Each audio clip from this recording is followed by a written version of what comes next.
Yeah, boss of YouTube. How's it going, everybody, guys?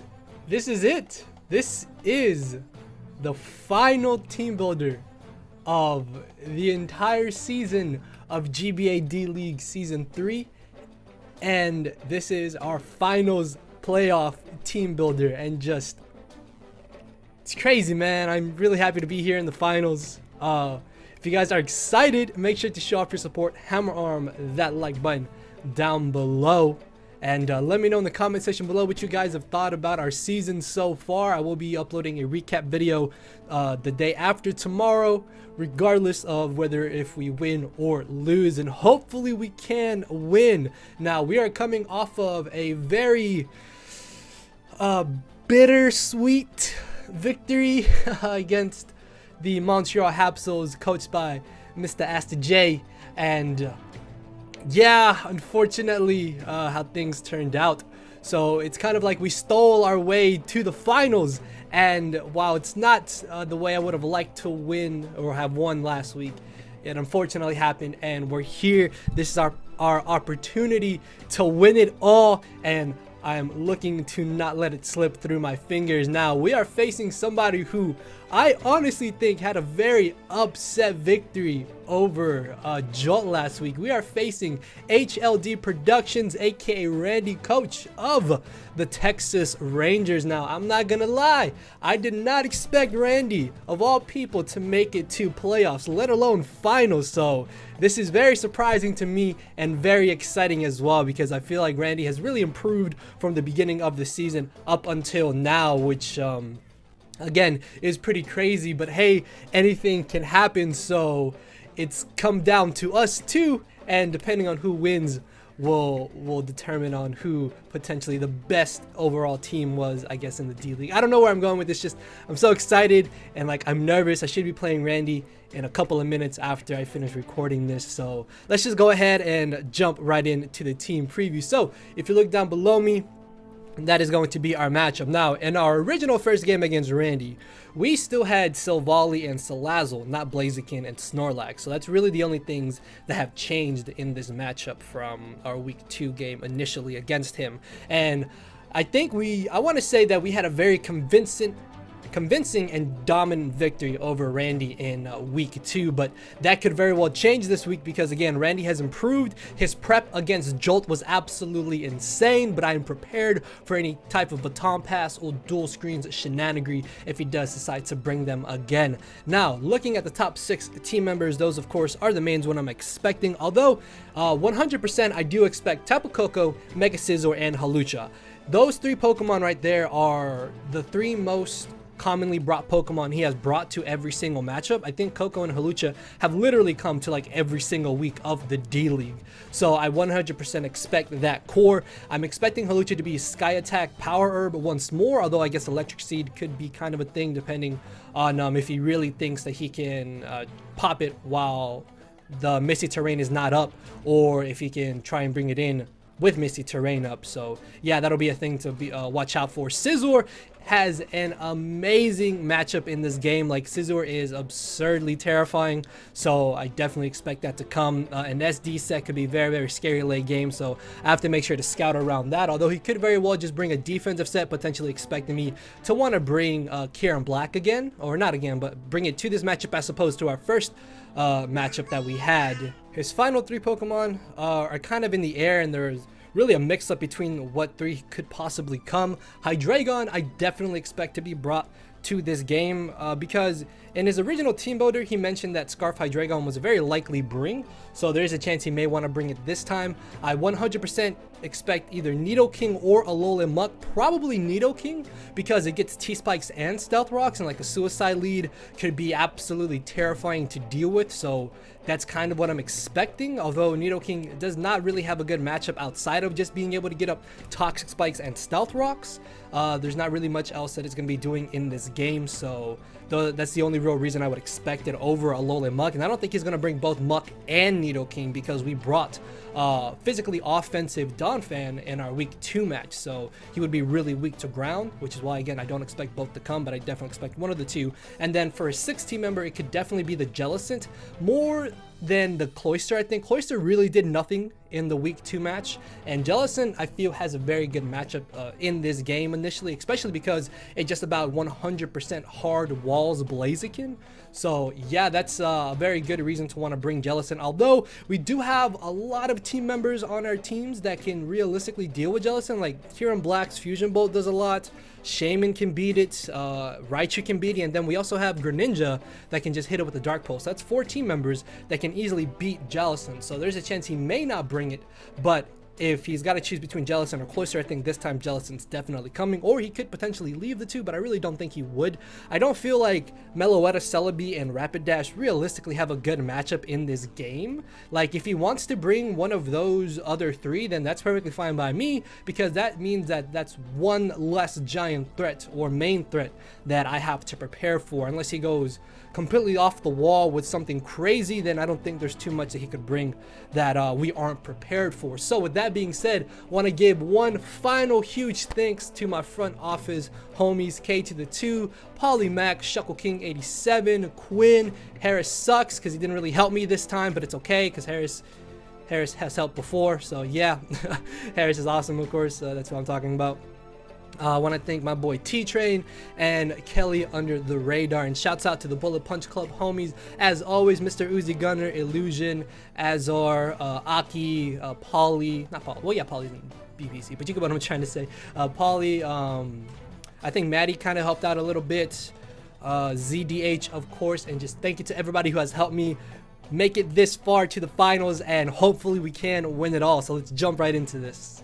Alright, so the first team member of the Durham Dragons for our finals match here is going to be, of course, Cesaro, the Mega Aerodactyl. In our first matchup against Randy, Cesaro put in a ton of work and was able to end up getting most of the KOs in that battle as well. So hopefully that's how things will go down this time as well. Also, Mega Aerodactyl most likely will be my lead, because I can definitely see him wanting to bring like a suicide lead type of Nidoking, because in a lot of matchups I've seen he likes to lead Nidoking, and because Nidoking can easily lead, get up T-Spikes, and then go from there, I definitely expect him to want to lead with that. So hopefully he does lead off with this. Earthquake is a straight Oko on Nidoking unless he's running Shuckle Berry or a Focus Sash, and if he is running one of those 2 items, then there's no way Nidoking knocks us out in any one hit, which is excellent. Earthquake also does help against the Alola Muck and the Tapu Koko, which is really nice. Aerial Ace is mainly there for the Halucha, our best stab move as well, and the Celebi, because we can do pretty good damage to those Mons. Stone Edge would be kind of nice, but I feel like Crunch is a much better option as a 3rd offensive move, because we do a minimum of 60% to max defense, max HP Jellicent, if he's not running Colbur Berry, of course. So being able to just do that amount of damage to Jellicent is really nice, and if we have Rocks up and he switches in to take a Crunch, then even after Colbur Berry, we should still be able to 2KO him with a secondary Crunch, which is excellent. I would have liked to maybe go with a Jolly, more bulky spread, but realistically, Aerodactyl's not going to be trying to take too many hits. Like, Aerodactyl is just about always guaranteed to live 1 hit just because of its good natural bulk. Like 80 HP, 85 defense, and 95 speed def isn't the worst around. So if I need to waste that 1 turn to get up or to go for the defog, I mean, then I'm going to do it, because T-Spikes are absurdly annoying in this matchup. So that's why I really expect him to bring Nidoking and not bring Alolan Muck, if anything. So we'll see how things go. Although, if he does bring Alolan Muck, that just means I don't have to worry about Stealth Rocks if he doesn't have Celebi, and that just means I don't have to worry about Toxic Spikes if he doesn't bring Nidoking in general. So Aerodactyl is running enough speed to outspeed Tapu Koko unless he is Choice Scarfed, and we're just Adamant Max Attack to do as much damage as possible. This is a really good offensive threat to his team. Once the Scizor is gone, this thing can just kind of come in and just start applying pressure. Scarf Hydreigon is also very likely because of Aerodactyl. And again, Randy mentioned Scarf Hydreigon potentially coming in our original first game, so there is a good chance he may want to bring it this time. So that's kind of why I'm expecting Scarf Hydreigon. A Scarfer on his side wouldn't be very unlikely, because he brought Scarf Meloetta as well in our first game, but I don't expect Meloetta this time because Meloetta really didn't do much in the original game. So Yeah, probably Scarf Hydreigon is what I'm thinking. So Aerodactyl, just a really good, fast, offensive threat, and one of my best checks to Tapu Koko because I can bring it in, force him out, or defog, and then we just go from there. Next off, we have Umaga the Donphan. Rest in peace, Umaga.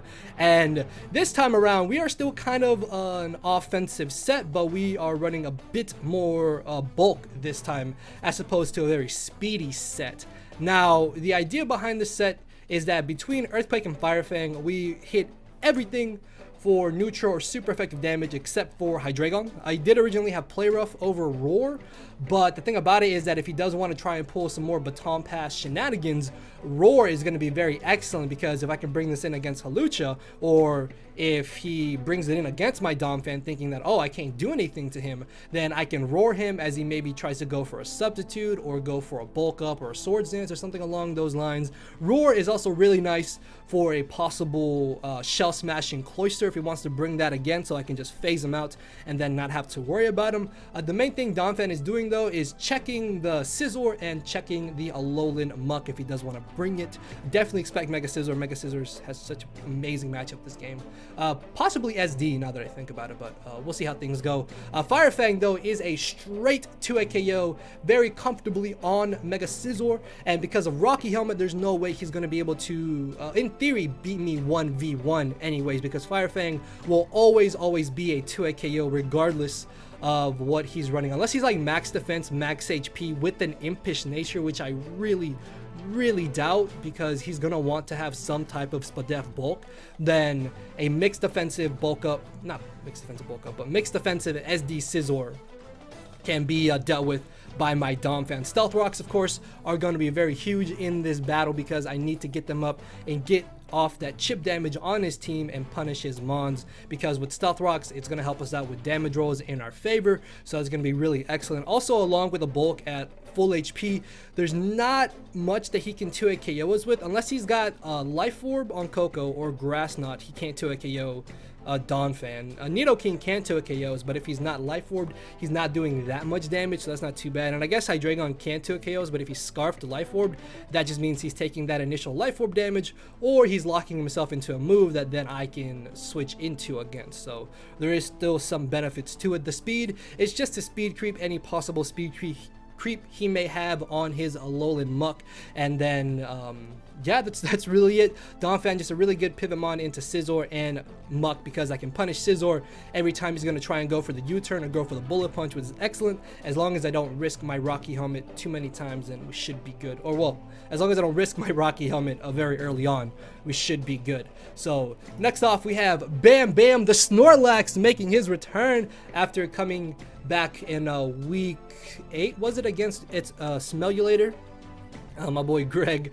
And Snorlax, I really feel, has an amazing matchup in this game, because between Fire Punch and Return, everything is dealt with except for Jellicent. Again, Jellicent is something that I really expect them to bring, and it's something that I need to deal with very early on if I want this Snorlax to do much work at all. Plus, the great thing about Snorlax is that with this bulk investment, this is a very good switch into Tapu Koko. Even if he's choice specs Tapu Koko, he's not 2-hit KOing us, and I don't expect specs Koko. And if he's like Nature's Madness with the Z move for Alola, a Guardian of Alola or something, then we have our Figgy Berry to be activated after he goes for it, so that's always good. Recycle, of course, is going to be excellent to be able to get back our Figgy Berry. Now, unfortunately, if Muck knocks off my Figgy Berry, I can't recycle it back. So that's going to be something that I really have to be careful with, and that I'm going to have to play around and pay attention to. Because if I get my berry knocked off, that loses so much usefulness off of my Snorlax. So while Snorlax can definitely put in a lot of work in this game, it's still going to be a little bit tricky for me to safely set up. If I can get up 2 curses, there is nothing on his team that will be able to deal with this Snorlax. Like Hawlucha will not be able to come anywhere close to Okoing us, and then he'll activate our Figgy Berry as we knock him out with a +2 return. And I have return over Body Slam just for the extra bit of damage, because I want to be able to ensure getting off that huge hit if necessary. Fire Punch also should be able to safely allow me to beat a bulky SD Mega Scizor, or if it's just a bulky Scizor in general at +1, I believe we do have a very, very high chance to 2-hit KO it. If not, then I can just curse and recycle again, and then eventually we'll beat Scizor regardless. Next off, we have our second win condition in this battle, and that is going to be Alexa Bliss, the Tapu Fini, making her return. Now, I know it's a little bit odd to have Tapu Fini when my opponent has a Tapu Koko, but in our first game, Fini actually put in a decent amount of work, and it really did come in handy. And this time around, I really felt like a calm mindset would be pretty solid in this matchup, because between Moonblast and Hydro Pump, again, everything is hit for neutral or super effective damage, which is excellent. Now, I would have loved to have HP Fire over Hydro Pump. Like, that would have been, I think, best case scenario, because realistically, I only need Hydro Pump for the Nidoking. Like, everything else takes pretty solid damage from Moonblast. But I guess the benefit of Hydro Pump as well is that at +1 we still have a solid chance to 2-hit KO Scizor, and then we can potentially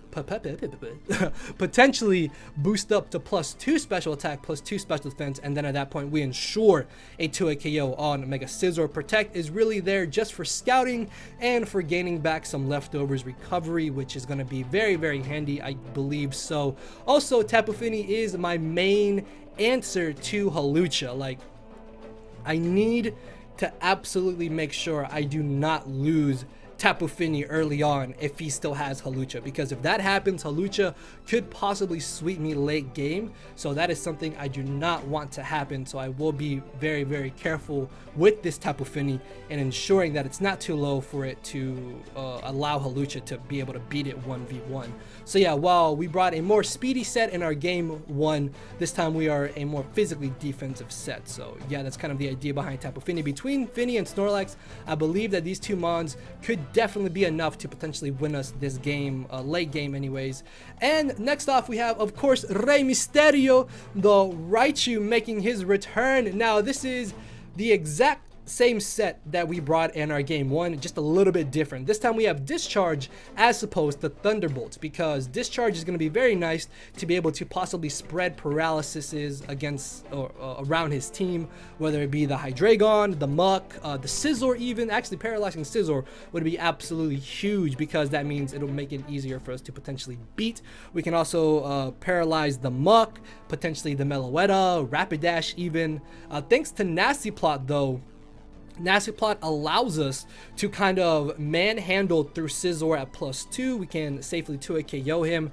We can also beat Jellicent 1v1 a lot easier than we would be if we didn't have Nasty Plot, because his only real ground type is Nidoking. Once that Nidoking is gone and Hydreigon has been weakened, actually Scarf Hydreigon doesn't even beat this 1v1, and if he's Life Orbed, there's a chance I can just Life Orb stall him, which is even crazier if you ask me.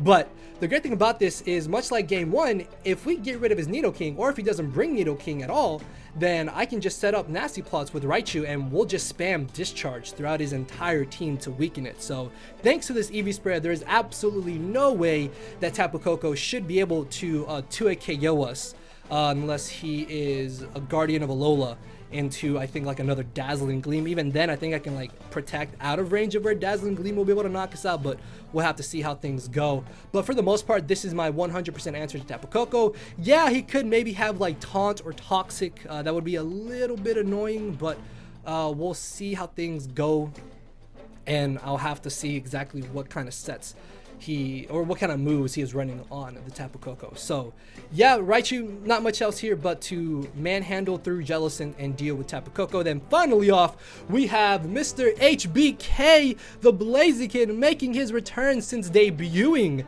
I think, like week 4, or was it week 3? I think it was week 3 is when Blaziken made his debut, and since then he has not come at all. But I need to bring Blaziken to this matchup, because Blaziken is realistically my best chance of stopping his Scizor from absolutely sweeping through my team. So the idea behind the set was given to me by my boy Under the Radar, aka Kelly, and the cool thing about it is that even though we are running a modest nature, Earthquake is still a very safe 2-hit KO on even max HP Alolan Muck, which is excellent, because that means if he tries to switch it in, then I can 2-hit KO him with Earthquake. Flamethrower into Vacuum Wave after Stealth Rocks can have a chance to knock out Hawlucha, Hydreigon, Nidoking, and I think the what's it called? The Celebi and Tapu Koko. Now, in order for that to happen though, is that I need to get up Stealth Rocks and I need to chip down things to about 85-ish%, because if something is at 85%, nothing is safely switching into Rocks, Flamethrower, then followed up via Vacuum Wave, which is going to be absolutely huge, because this means that Blaziken can definitely be putting in a lot of work in this battle. Now, Toxic is only for the Jellicent, because if you look at his draft, Jellicent 100% deals with my Blaziken, so in theory, anytime I bring in Blaziken against a Scizor, he's going to want to hard switch directly into the Jellicent. That way, I can just go for the Toxic, catch Jellicent on the switch-in, and then that way we put it on a timer, and it'll be a lot easier for us to beat down, essentially. But this, I wanted to maybe be like an agility set, but the downside of agility is that it made the team a little bit weaker to Jellicent, while also meaning that I would have to give a Vacuum Wave to potentially have a way to hit Jellicent for any type of super effective damage. And if I lose Vacuum Wave, the team becomes extremely weak to Shell Smash Cloyster, so that's something I didn't want to chance. And I really feel like this bulky Papa Berry set can definitely come in handy, because we still have a lot of good offensive prowess, and we still have some pretty decent bulk with 80 base HP and 70 base defense. Also, at 100% HP, as long as Koko is not choice specs, we can actually live one Thunderbolt in electric terrain. So if worst comes to worst, we can Earthquake Tapu Koko turn 1, get off a huge hit, and then revenge kill him, or we can probably finish off Tapu Koko if we've already gotten damage off on it and we haven't taken any damage. So yeah, Blaziken, just another good bulky Pivotmon in this matchup, on my best switch into Scizor, as well as my best check to it. So yeah guys, that is going to be the team. I'm a little bit nervous, I'm not gonna lie. I'm interested to see what Randy's going to potentially bring, but I will definitely be trying my best to pull out a victory. You guys already know that. Let me know how you guys have enjoyed our season. Do you think we can win it all? If not, then tell me why. If so, let me know. And with that being said, I will see you all tomorrow with the actual finals of the GBA D-League Season 3 against the Texas Rangers. So, thank you all for watching. Later, everybody. No matter where you're at, I'm not here to make friends, it's time to attack and deplete your HP with a final smash. Don't make me turn around and pull a 6-foot hacks. 6 foot hacks. Yeah. 6 foot hacks. Yeah. 6 foot hacks.